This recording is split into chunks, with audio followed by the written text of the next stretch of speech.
Friends, అందరికీ నమస్కారం. ఈరోజు 8th క్లాస్లోని second chapter linear equations in one variable చాప్టర్లో ఇంపార్టెంట్ పాయింట్స్ చూద్దాం. First point, algebraic equation. Algebraic equation అంటే ఏంటి? And algebraic equation have a equal sign అంటే ఒక ఎగ్జాంపుల్ చూద్దాం. x+2 = 5. x+2 = 5లో x+2 అనే సింబల్ ఉంది, అంటే ఈక్వల్ టు సింబల్ ఉంది. So it is an equation. Okay, next 2 + x = 9. ఇక్కడ కూడా ఈక్వల్ సైన్ ఉంది. So it is also a linear equation in one variable. But linear equation in one variable అంటే ఒక్క variable మాత్రమే ఉండాలి. ఇక్కడ x అనేది ఒక్క వేరియబుల్ మాత్రమే ఉంది. అలాగే x+x అనే 2 వేరియబుల్స్ కూడా లేవు. ఇక్కడ కూడా ఒక్కటే ఉంది, ఇక్కడ ఒక్కటే ఉంది. 3 + x = 3. ఇది కూడా linear equation in one variable. Next, linear equation in one variable కానివి చూద్దాం. x+x+2 = 5. ఇక్కడ ఈక్వల్ సైన్ ఉన్నా కానీ ఇక్కడ x+x అంటే 2 వేరియబుల్స్ ఉన్నాయి. So it is not a linear equation in one variable, but it is an equation. Okay, ఇది కూడా ఈక్వేషనే, కానీ ఇక్కడ కూడా 2 వేరియబుల్స్ ఉన్నాయి. బికాజ్ ఇక్కడ x ఉంది, ఇక్కడ x² ఉంది. So it is an 2 variables. దీంట్లో మ్యాక్సిమం పవర్ 2 ఉంది, బట్ ఇక్కడ మాత్రం 1 ఉంది. అంటే లీనియర్ ఈక్వేషన్ ఇన్ వన్ వేరియబుల్లో మ్యాక్సిమం పవర్ 1 మాత్రమే ఉండాలి, 2 కూడా ఉండకూడదు. ఓకేనా? నెక్స్ట్ క్వశ్చన్, ఎక్స్ప్రెషన్ అంటే ఏంటి? What is an expression? ఎక్స్ప్రెషన్లో ఈక్వల్స్ టు సింబల్ ఉండకూడదు. సో ఈక్వల్స్ టు 5 అనేది ఉండకూడదు. ఓకేనా? x+2 అనేది ఎక్స్ప్రెషన్ని అలాగే ఈక్వేషన్ని అంటే ఈక్వల్ సైన్ని కలిపితే ఒక ఈక్వేషన్ తయారవుతుంది. ఇక్కడ x+2 = ఏదైనా నెంబర్ వేసుకుంటే కనుక ఇది ఈక్వేషన్ అవుతుంది. బట్ ఇక్కడ వేయలేదు కాబట్టి ఇట్ ఈజ్ అన్ ఎక్స్ప్రెషన్. ఏమైనా డౌట్స్ ఉంటే కామెంట్ బాక్స్లో అడగండి, నేను రిప్లై ఇస్తాను. ఇప్పుడు ఈ పాయింట్లో కాన్సిక్యూటివ్ ఇంటిజర్స్ని చూద్దాము. కాన్సిక్యూటివ్ ఇంటిజర్స్ అంటే ఏంటి? అంటే కాన్సిక్యూటివ్ ఇంటిజర్స్ అంటే ఒకదాని తర్వాత వచ్చే నెంబర్ ఇంకో దాని తర్వాత వచ్చే నెంబర్. లైక్ ఇప్పుడు 3 కాన్సిక్యూటివ్ ఇంటిజర్స్ స్టార్టింగ్ విత్ 1 అంటే 1, 2, 3 వచ్చింది. అదే prime numbers consecutive prime numbers అంటే ఫస్ట్ మనకు 2 అనే ప్రైమ్ నెంబర్ ఇచ్చారనుకోండి, 4 కాన్సిక్యూటివ్ ప్రైమ్ నెంబర్స్ని రాయమన్నారంటే 2 తర్వాత వచ్చే ప్రైమ్ నెంబర్ 3, తర్వాత 5, తర్వాత వచ్చేది 7.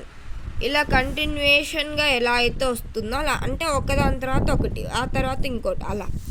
ఇప్పుడు 3 కాన్సిక్యూటివ్ ఇంటిజర్స్ అన్నారనుకోండి, మనకి ఏం నెంబర్ ఇవ్వలేదు starting number. So we can take an x, after that x+1, after that x+2. ఓకేనా? అంటే ఇప్పుడు x అనేది 1 అయింటే x+1 ఏమవుద్ది? 1 + 1 2 అవుద్ది. నెక్స్ట్ 1 + 2 3 అవుద్ది. 1, 2, 3. అంటే ఇక్కడ కూడా మనకి 3 కాన్సిక్యూటివ్ ఇంటిజర్స్ వచ్చినాయి, అంటే కంటిన్యూషన్గా. ఒకవేళ x వేరేది అవుతే వేరేది వస్తుంది. ఒకవేళ మనల్ని the sum of 3 consecutive multiples of 7 అన్నారనుకోండి, అప్పుడు మనము ఏం తీసుకోవచ్చు అంటే 8x, 8x + 8, 8x + 16. ఎందుకంటే 8x అనేది 8 యొక్క మల్టిపుల్ కాబట్టి. ఆ తర్వాత 8x + 8 అంటే ఆ టేబుల్లోనే ఉండాలి కాబట్టి +8 తీసుకున్నాం, 1 తీసుకోకూడదు. 1 తీసుకున్నట్లయితే స్ట్రైట్గా రావన్నమాట 8 మల్టిపుల్స్. అలాగే 16 ఆఫ్టర్ దట్. ఓకేనా? ఇప్పుడు ఒక ఎగ్జాంపుల్ చూద్దాం. సమ్ ఆఫ్ అన్నారు కాబట్టి చూద్దాము. = ఎంతో కొంత ఇస్తారుగా. ఇప్పుడు ఒకవేళ ఇక్కడ 7 ఉండాలి. ఒకవేళ మనకి 7, 7, 7 ఇచ్చారనుకోండి ఈక్వల్స్ టు, అప్పుడు ఏం చేయాలి చూద్దాం. 7x + 7x + 7, ఇక్కడ 7 అండి, ఇక్కడ 14 వస్తుంది.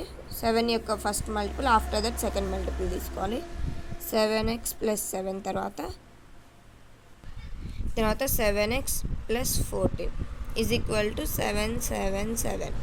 ఫస్ట్ ఈ 7x + 7x + 7xని యాడ్ చేసినట్టయితే 7 3s are 21x + 7 + 14 21 = 777. After that 21x is equal to 7, 7, 7 minus 21. 7 minus 1, 6, 7 minus 2, 5, 7 will down. 756, 21x. After that x is equal to 756 by 21. 3 7s are, and ఇది 7 3తో cancel అవుద్ది. ఎందుకు అనేది నేను తర్వాత ఇంకో వీడియో చెప్తా.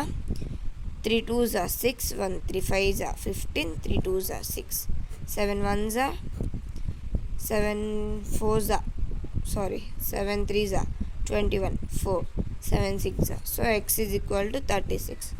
కాన్జిక్యూటివ్ ఇంటీజర్స్ వచ్చేసి మల్టిపుల్ కాన్జిక్యూటివ్ ఇంటీజర్స్ ఆఫ్ 8 వచ్చేసి 7 into x is equal to 36, comma 7 into 36 plus 7, comma 7 into 36 plus 14.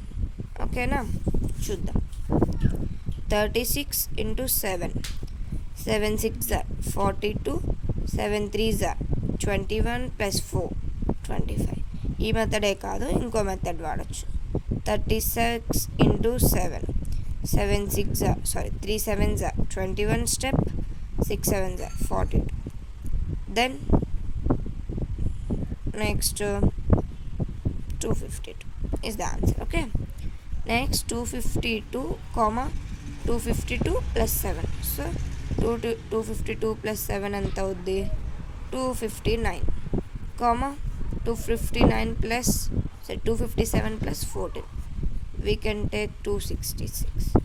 These are the sum of the 3 consecutive multiples of 7. Okay, next పాయింట్లో LHS RHS అంటే ఏంటో చూస్తున్నాం. What is LHS? What is the full form of LHS? Full form of LHS left hand side. What is the full form of RHS?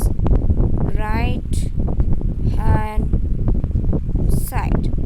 Okay, LHSలో ఉన్నప్పుడు plus ఉంటే RHSకి వెళ్ళేసరికి ఏమవుద్ది? Minus అవుతుంది. This will become minus. Minus ఉన్నప్పుడు RHSకి వెళ్తే plus అవుద్ది, and multiply symbol ఉన్నప్పుడు RHSకి వెళ్తే డివిజన్ అవుతుంది. డివైడెడ్ బై సింబల్ ఉన్నప్పుడు RHSకి వెళ్తే మల్టిప్లై అవుతుంది. This is the important formula, so much important formula. When we know about this formula, then we can take any question and we can write the answer of that question. మనం ఈ formula గిన నేర్చుకున్నట్లయితే మనకి ఏ question ఇచ్చినా సరే మనం చేయగలం. Like ఇప్పుడు -3 + 5 + x is equal to 3 అనుకున్నాం. అప్పుడు ప్లస్ ఆఫ్ మైనస్ మనకు తెలుసు, అంటే మైనస్ ఇంటూ ప్లస్ ఏమవుద్ది? Minus. Plus into minus minus, plus into plus plus, minus into minus plus. ఇది కూడా ఒక ఫార్ములా అనుకోవచ్చు. ఇది నెక్స్ట్ ఫార్ములాలో చెప్తా. 3 ప్లస్ ఇంటూ మైనస్ మైనస్ అవుద్ది కాబట్టి 5 - 3 2. పెద్దదానికి ఏ సింబల్ ఉంటే దట్ మీన్స్ పెద్ద నెంబర్కి ఏ సింబల్ ఉంటే ఆ సింబల్ పెట్టుకోవాలి. Plus 2 plus X is equals to 3. Then X is equal to ఇక్కడ ప్లస్ చేస్తుంది కదా ఇది, కాబట్టి ఇక్కడికి వెళ్ళేసరికి 3 - 2 అవుతుంది. So 1. So X is equals to 1. ఇప్పుడు ఇంకో పాయింట్ చూద్దాము. Minus into plus, minus plus into minus, minus plus into plus, plus minus into minus, minus into minus, minus into minus plus. So this is also an important formula in this chapter. These are the main and important formulas in this chapter. First పాయింట్లో మనం ఏం తెలుసుకున్నాం? Algebraic equation అంటే ఏంటి? Algebraic ఈక్వేషన్లో equal sign ఉంటుంది. అలాగే linear equation in 1 variable కాబట్టి ఒక వేరియబుల్ మాత్రమే ఉండాలి. నెక్స్ట్ పాయింట్లో కాన్సిక్యూటివ్ ఇంటీజర్స్ అంటే ఏంటి, ఎలా గుర్తిస్తాము. ఆ నెక్స్ట్ పాయింట్లో ఎల్హెచ్ఎస్ ఆర్హెచ్ఎస్. ఎల్హెచ్ఎస్ అంటే ఫుల్ ఫామ్, ఆర్హెచ్ఎస్ అంటే ఫుల్ ఫామ్. ఆ తర్వాత ఎల్హెచ్ఎస్ నుంచి ఆర్హెచ్ఎస్కి వెళ్ళినప్పుడు ఏ ఆపరేషన్ ఎలా మారుతుంది. ఆఫ్టర్ దట్ సింబల్స్ చేంజింగ్ ఎలా ఉంటే ఎలా మారుతుంది అనేది తెలుసుకున్నాము. మీకు కనుక ఈ ఛానల్ నచ్చితే like, share and subscribe. Please bell the ring. Okay, మీరు నా ఛానల్ని సబ్స్క్రైబ్ చేసుకొని పక్కనున్న బెల్ ఐకాన్ని కనుక క్లిక్ చేసినట్లయితే నేను పెట్టిన ప్రతి నోటిఫికేషన్ని మీరు త్వరగా అందుకోగలరు. ఓకేనా, ఫస్ట్ మీకే చేరుతుందన్నమాట. మీకు ఏవైనా డౌట్స్ ఉంటే కమెంట్ బాక్స్లో అడగండి, నేను రిప్లై ఇస్తాను. ఓకేనా, ఒకసారి మళ్ళీ ఫార్ములాస్ చూద్దాము. చూడండి, మొత్తం ఫార్ములాస్ ఇలా ఎక్స్ప్లెయిన్ చేశాను. ఈ రోజుకి second lesson, that means second చాప్టర్లో ఎలా ఇంపార్టెంట్ ఫార్ములాస్ ఏంటి. ఓకేనా ఫ్రెండ్స్, మీరు ఖచ్చితంగా, నేను 8th క్లాస్ చదువుతున్నాను ఫ్రెండ్స్. మీరు నా ఛానల్ని లైక్ చేస్తూ, సబ్స్క్రైబ్ చేస్తూ, అలాగే షేర్ చేస్తూ ఉన్నారనుకోండి, నాకు కూడా కొంచెం నమ్మకం వస్తుంది. ఓకే, నా ఛానల్ కూడా పెరుగుతుంది, పాపులర్ అవుతుంది. ఓకే, నేను కూడా ఇంకా వీడియోస్ తీయొచ్చు అనుకుంటాను. కాబట్టి మీరు నా ఛానల్ని లైక్, షేర్ అండ్ సబ్స్క్రైబ్ చేస్తే, అలాగే మీరు ఎక్కువగా చూస్తూ ఉంటే నా ఛానల్ని, మీకు ప్రతి క్వశ్చన్ అర్థమవుతుంది. అలాగే ఒకవేళ ఏమైనా డౌట్స్ ఉంటే కామెంట్స్లో అడగండి, నేను ఖచ్చితంగా క్లారిఫికేషన్ ఇస్తాను.